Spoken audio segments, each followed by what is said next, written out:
channel. Whoa. I lost my mic.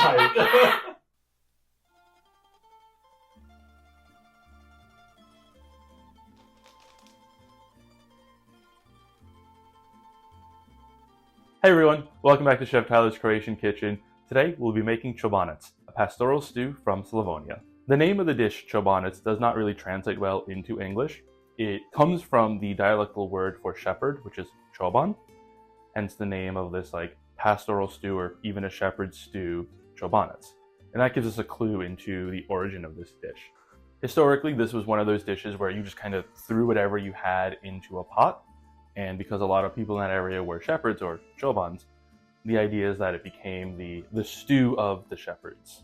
Traditionally, the stew is made in a cauldron over a live fire, and for obvious reasons, we're not doing that here. I don't think my landlord would be too thrilled about that one. So we're just going to do it on the stovetop, which is how, people do it nowadays anyway. Like I said, this dish comes from Slavonija, and this is probably the regional dish of Slavonija. Slavonija is the eastern part of Croatia. It's kind of like that long strip by Zagreb that goes towards Serbia. And it is probably the one regional dish from this area. The others being kulin and fish paprikaš, which we will do sometime in the future. But if you had to pick one, this is the Slavonian dish. This is one of those dishes where everyone has their own version. This is going to be the one I'm showing you today. But if you find other recipes online and they change up a bunch of stuff, don't worry about it, it's still all Čobanac. And actually, if you really wanted to make this American, you could probably put bison into it as well.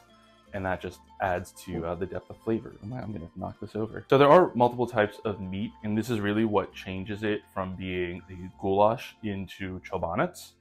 Goulash we've done before, Vinski goulash. It only has, in that case, beef. But Čobanac, the thing that sets it apart is the multiple kinds of proteins. So in our case, we have pork, beef, and chicken. And this is a great segue into the ingredients. So chicken isn't very commonly found in Čobanac because it cooks a lot faster than our other two proteins. So to take that into consideration, we're going to put it in towards the end, about 45 minutes from when you expect it to be finished cooking. And if you are going to use chicken, make sure you're using chicken legs like I have here. We're going to remove the skin because the way it's going to cook, it's not going to crisp up and it just becomes chewy, and that's it. That's not a very good flavor. And then the other two proteins, pork and beef, are very, very common here in Croatia. Another thing you can do, like I alluded to earlier, is use bison, is that you should use game meat if you can find it. That's another hallmark of Čobanac, where you have either venison or wild boar or in America bison. The only issue is I cannot find some, so that's why I'm not using it today. But I think it's gonna be fun to show the chicken version as well. For our vegetables, of course, we have onions. This is 4 onions that I've sliced. If you want, you can dice them as well, but for the longer cooking time, slicing works a little bit better. I have 3 carrots that I have diced, and celeriac that I've also diced, just like the other episode we did. For the soup, and we use celeriac instead. Very, very typical of this part of Croatia. And if you do have a spicy pepper like a pepperoni, you can go ahead and add that in as well. I'm not the biggest fan of spice, so that's why I'm leaving it out. Because this is a Slavonian dish, of course we have paprika, sweet and spicy. And if you want to throw in cayenne pepper to make it spicier, please be my guest. For the wine, we'll be using about 200 milliliters or about half a cup of white wine. I'm going with Graševina. Graševina is the most widely planted grape here in Croatia. And you can find it literally everywhere. So that's why we're going to be using this one. You could use red wine as well. However, white wines are more typical for the inland part of Croatia, and I wanted to keep it a bit traditional. In addition to the wine, we'll be stewing in beef stock. If you don't have good beef stock, you can just sub water. Of course, salt, pepper, bay leaves. Marco, Kaylin's boyfriend, gave us a whole bunch of rosemary. We only just needed 1 sprig, so I'm going to throw some rosemary in there as well. Of course, 3 to 4 cloves of minced garlic. More garlic is always better. And lastly, we'll be cooking in lard. Again, very, very traditional for this part of Croatia. So that's it for all the ingredients. Let's head on over to the stove and we can start cooking. Here we are at the stove. I have my lard. I'm gonna get a tablespoon about into the pan, and we'll just let that melt, and then we will start with browning our meats. We can cook both of these meat proteins together, so we'll just get our beef and chunks of pork in. Try not to crowd the pan, because that's another way that we will prevent browning. You know they're done once they no longer stick to the pan. If they're still sticking, don't force it, just leave it so it forms that nice crust. So once all the meat is browned, we'll just remove quickly to our side plate, and immediately we'll go in with our onions. The water from the onions, let's turn up a little bit, will start to help deglaze the pan. So all those burnt on bits are fine, just leave them there. That's gonna add the flavor to our stock, or really the sauce that it's cooking in.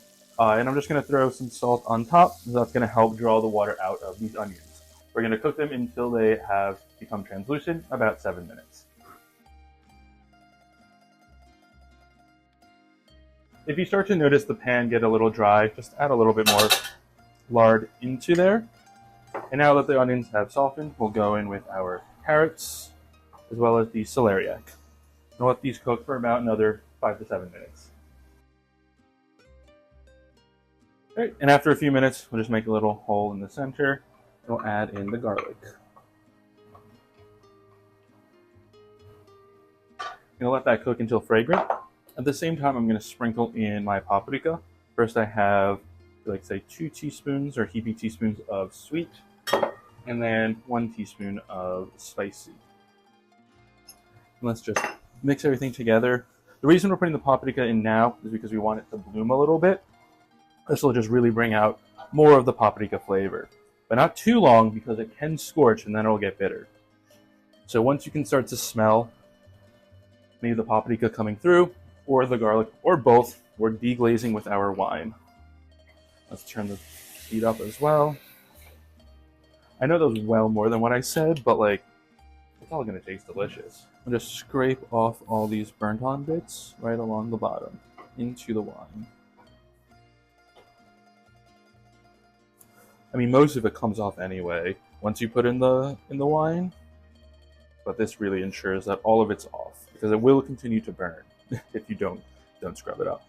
And then we'll add in our beef stock. This hasn't fully defrosted, but I mean, it'll melt in the pan. Very important that you don't forget to put the meat back in, so we'll just add that right in now.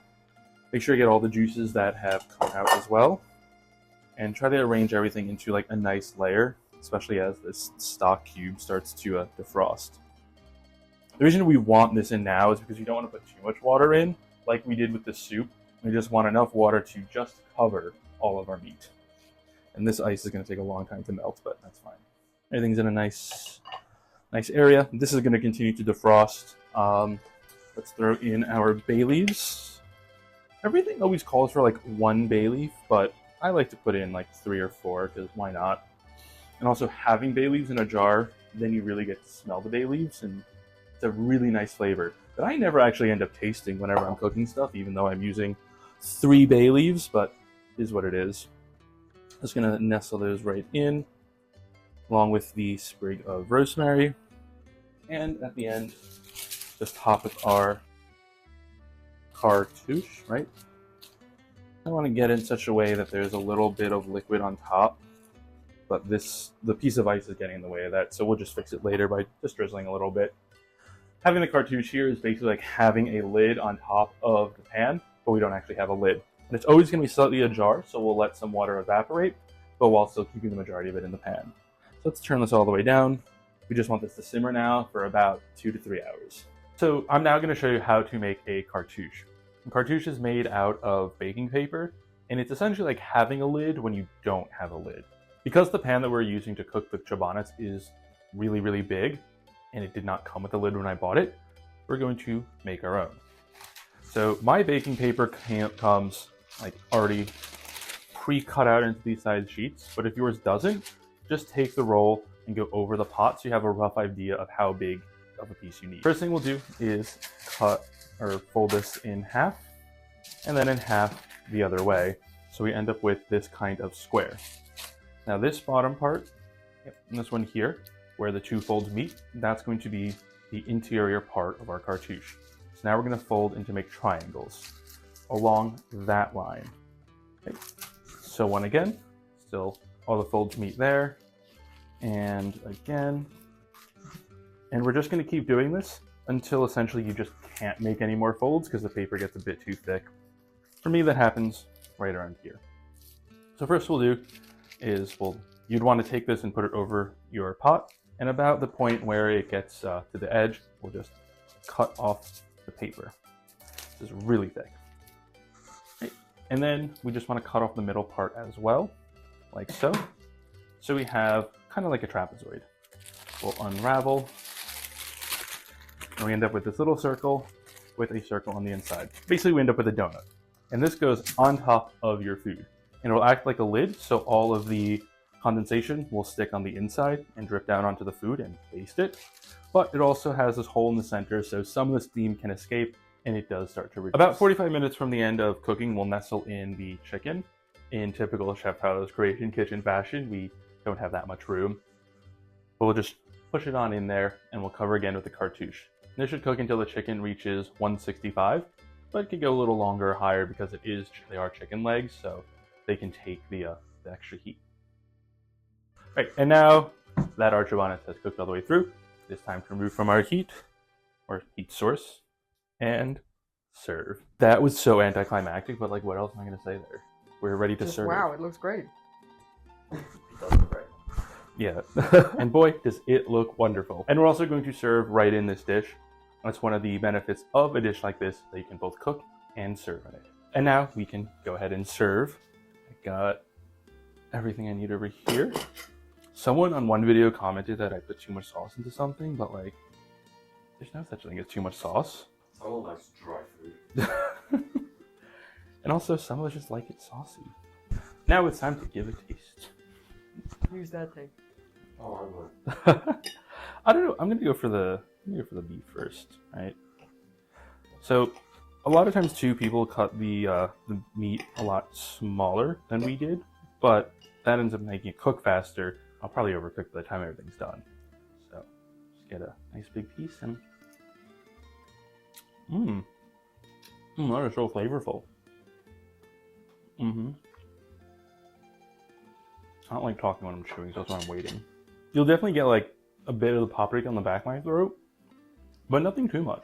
And that chicken is done really well too. Like, putting in when we did was the right call. If you put it in at the beginning, it would just be dry and chewy and not great. Now, the traditional accompaniment is some like crusty white bread, which is why we didn't do anything. And I just lost some bread. But you just sop up all of this sauce here. Like, there is a whole lot, but that is, like I said, the point. I mean, I always knew this was going to be good, but it's always fun at the end when you get to try it and you're like, yep, this is just as good as I thought it would be. Which honestly is one of the best parts of being a home cook, is you know it's going to be great, and then you get to finally sit down and eat it, and it's like, yep, all that hard work paid off. This took, what, 3 hours to cook? It took like, 4 hours of prep too, so this is a whole lot of effort, and it really does pay off at the end. Anyway, everyone else is staring at me. They are starving, so I will hurry up and finish this. This was Čobanac. If you liked what you saw, please hit like and subscribe, and don't let it deck.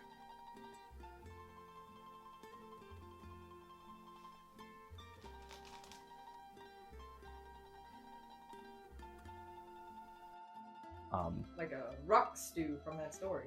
Like a rock soup. Yeah. Yeah. Rock Okay. soup. Wow, that was like unlocked a memory for me right there. Childhood. Yeah. It's a story about sharing. I'm sure you have never heard it. Yeah, that concept does not exist in France. The story was fun. Funny.